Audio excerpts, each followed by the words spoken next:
ल हेर्नुहोस्, यो बयर यसरी फल्यो, तपाईको हाँगा नै भाँच्दियो। हेर्नुहोस्, यो एप्पल बयर हो,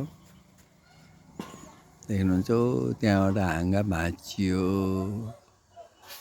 एउटै हाँगामा यति धेरै फल्यो कि यो फललाई धान्न सकेन यसले।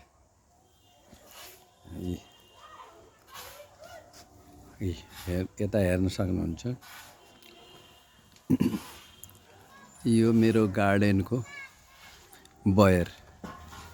अब यो दुईटा हाँगा भाँचिएको छ।